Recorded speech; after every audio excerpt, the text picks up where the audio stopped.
What's up guys, Angus McSplatter here playing a little bit of Firefall. I've been talking about it for a long time and it is now time for me to do my glider tutorial. Got a microphone that doesn't crackle when I talk into it, and I'm not currently on VIP, so we don't have to listen to people in the comments talking about how I'm getting some kind of unfair advantage that they can't get because of a VIP boost that doesn't exist. Okay, this is a glider pad in Copacabana. If you run onto the glider pads, you're given a small boost of upward momentum, kicks you up into the air. You'll then deploy wings and you'll be able to glide away. Now it's a glider, it's not a plane, so you can't fly up unless you have enough speed. Basically, you just want to keep yourself just below level with the horizon. The exception being, as I said, just when you take off, when you get that small boost of upward momentum, you can use that to take off. Now, it just so happens that that building that person's standing on up there is about as high as you can get from a takeoff from this glider pad. So let's give that a shot. No, guy, that doesn't work. Nice try though. So I've angled up from the takeoff and climbed and leveled out, and now I can land on this roof. What most people do when they run onto the glider pads first up is they just take off and glide straight out. So I'll try that, shall I? Let's just glide straight out. Now I'm nowhere near that roof. I wouldn't be able to land on it.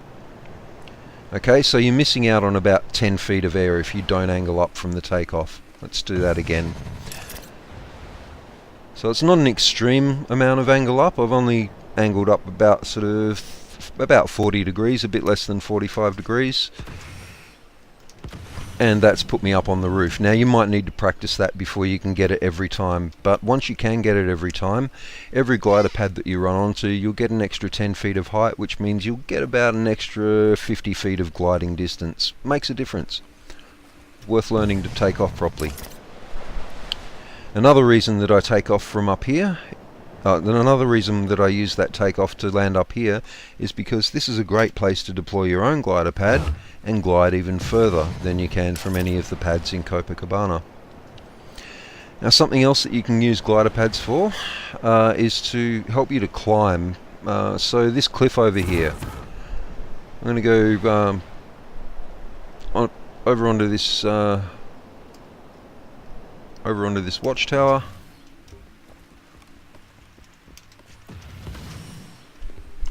Now from here I can only just reach the top of this thing, if I can reach it at all. Nope, not quite enough jet energy. Probably could from the roof, but what's quicker than jumping onto the roof and then using your jet energy to get up there is using the glider pad to get halfway up there using that boost.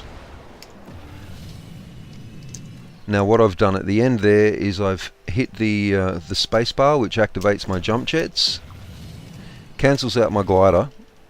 I can't use the jump jets and then go back to gliding, but if you need to land up higher than where you've taken off, it's very useful, especially if let's say for instance I glide up here and I haven't just placed a glider pad over in Copacabana. I could drop one right here, and well, as you can see, being up a lot higher means I can glide a lot further.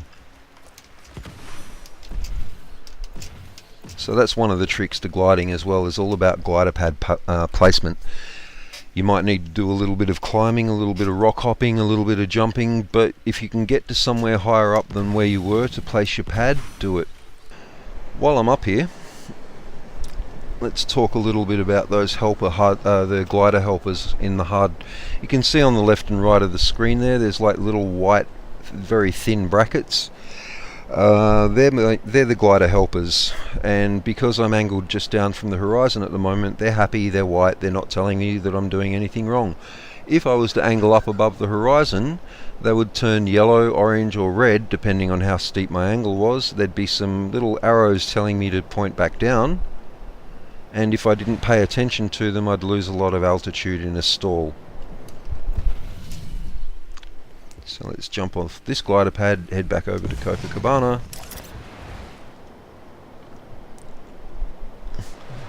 Diving to go a little bit faster now because I've just taken off from up high enough.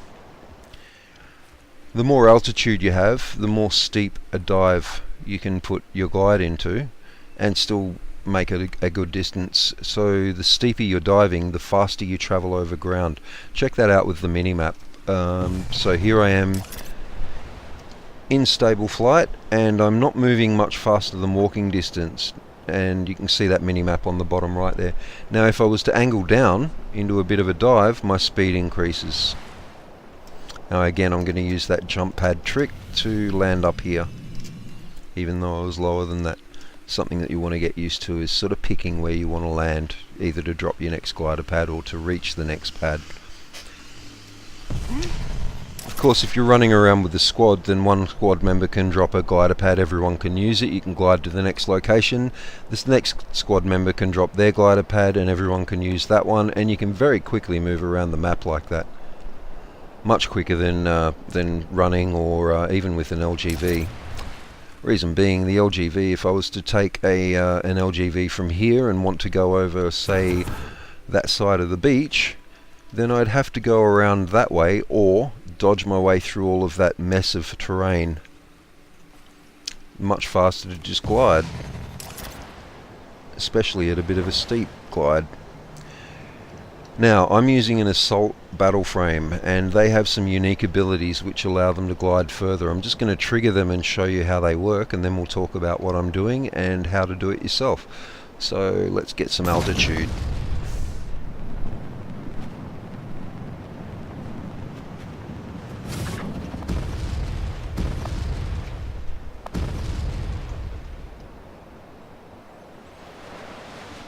So I'm using the FireCat battle frame, and that gives me 3 abilities that I'm able to use to achieve this kind of altitude, which can then be traded off for ridiculous amounts of speed, which is how I get around the map faster than everyone else, how I win all my races from point to point.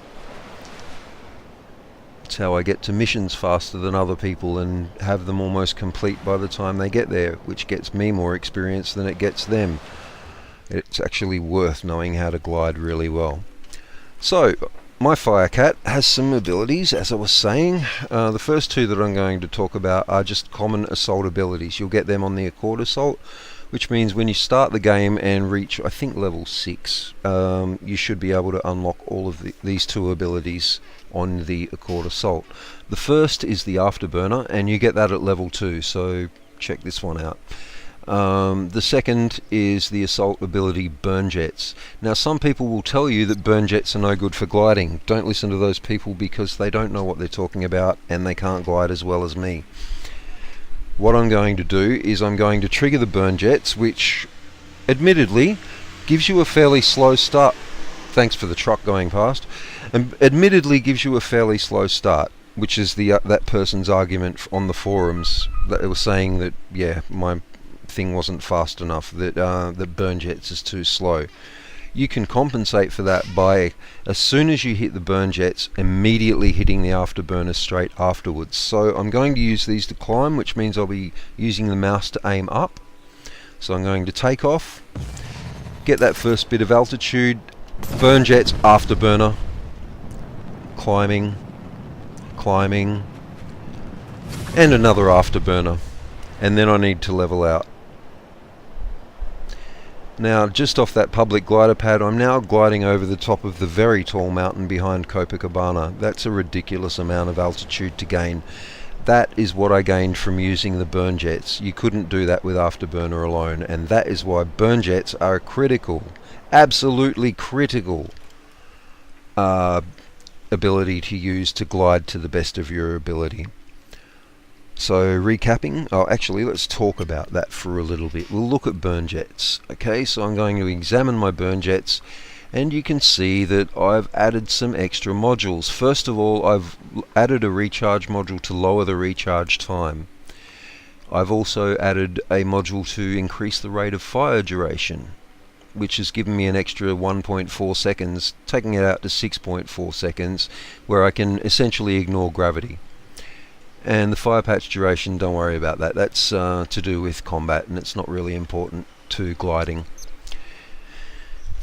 So the reason that the burn jets are so effective is for 6 seconds they allow me to just keep angled straight up and using the speed that the afterburners give, they'll actually hold the speed that the afterburner gives them. Let's just check that out. So burn jets by themselves, not a fast takeoff. Add the afterburner, very fast.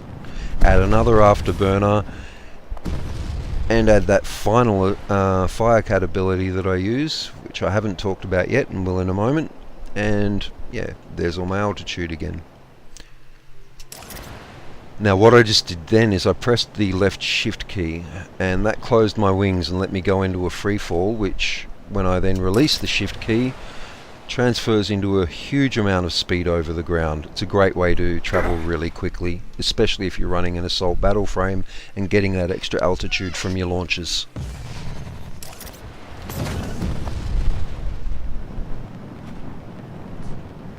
And you can see the helper HUD is in the red. It's telling me to angle down, but it doesn't matter. I've got thrust. I can ignore that. And hit the shift key. Trade a bit of altitude for speed over the ground. Now there's something else that you need to know about gliding, and that is turning.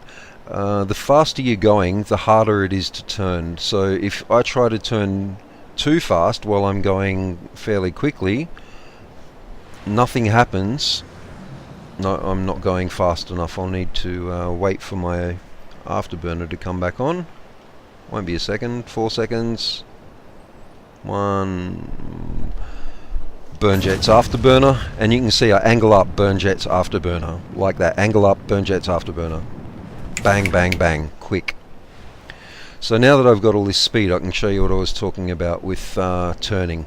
So if I angle down, get a fast dive going, and try to turn, it doesn't turn. At least I can't control it very well. That's because I'm traveling too fast. My turn speed is too high. You need to sort of carve. It's a little bit... Whoa, whoa. Hit a tree. If you hit objects while you're gliding, you lose your wings as well. As soon as you touch the ground, you lose your wings. Fly into a tree, you lose your wings. Bump into most things in the sky and you'll lose your wings, so try not to. Now there is another place you can launch a glider from, and that's these drop ships, the other form of transport in the game. So I'll just land over here at the pad, wait for him to come in, and approach the drop ship, get that yellow outline on it and press E, and that takes me into the drop ship. There I am, sitting in the back, chilling out. So the dropship will go to, it's headed for Thump Dump, but I don't want to go to Thump Dump. Let's say that I want to go to there. That's not where we're going. My waypoint's over there. So I can tap E and eject from, what the hell? Yeah, tap E and eject, and I get wings. I don't know what just happened then. The dropship was glitching through coral. Wasn't anywhere near any coral. Firefall, you're weird. So now I can glide back down to my waypoint from the dropship. You can also glide into another dropship and take off and go somewhere else. I hope you're paying attention and you're seeing, like, when I angle up, when I hit those abilities, and how I use that that diving to get, like, going into a dive to get that extra speed. Now there's one last thing you need to know about gliding, and that is it actually is possible to ignore that whole rule about needing to angle down a little bit. If I angle down, if I angle down enough to gain enough speed, then I can angle back up again. So you can trade speed for altitude, but you can also trade altitude for speed. Sorry, said that backwards. You can trade altitude for speed, but you can also trade speed for altitude. So just to recap, these are the glider pads. You'll find them all over the map, and if you open the map and zoom in, there's an icon for them, just those little wings. And you can see there's another one down here. There's one up here that isn't actually showing up on my HUD, even though it's just over there. There's a bunch of them on here as well, but they're not showing up because I'm not close enough to them either.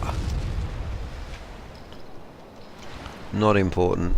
As you get more familiar with the game, you'll get to know where all of these things are, like how to get from one place to the next by hopping from one glider pad to another glider pad to another glider pad, maybe dropping your own glider pad along the way. Take a shortcut. It is fairly simple. Like I said, it's simple to learn, difficult to master.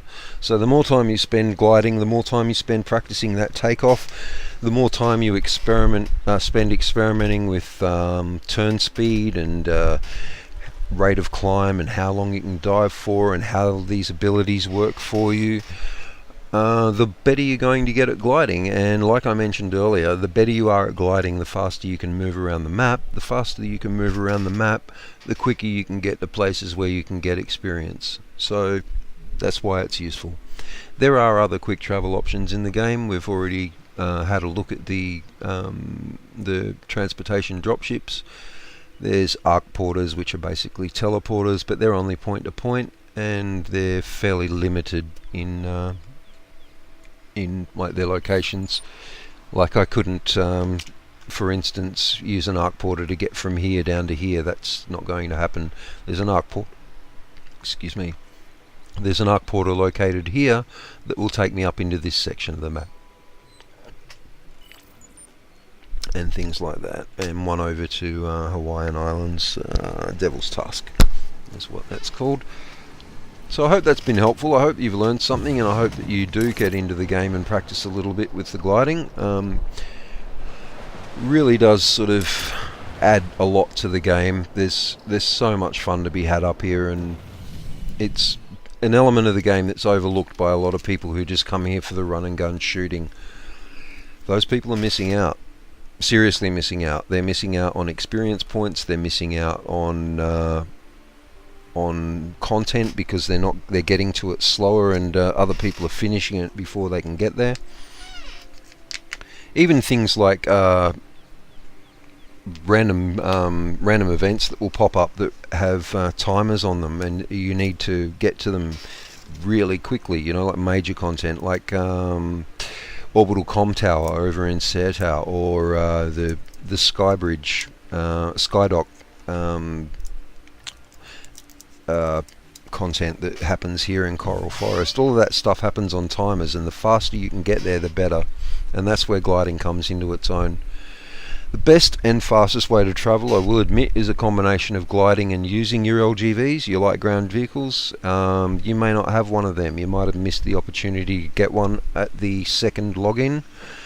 Yes, that's a thing. If you log in on day one, play for however long you play, log out, wait 24 hours from your first login, and log back in again on day two, then you'll actually, if you press C and scroll down to vehicles, you should be able to pull up a free vehicle.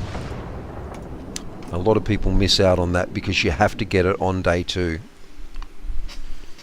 Alright, not day one, not day 3, not day 5, not day 10, it's not there. Day 2. 24 to 48 hours after your very first login on Firefall, you get a free LGV. Don't bother asking about it in the comments. I've explained what you need to do. You need to log in, check the vehicle menu, and call down your LGV. Well, that's the gliding tutorial. It's covered the basics, it's covered the advanced stuff. It's up to you to get in and practice. Get better. Get awesome.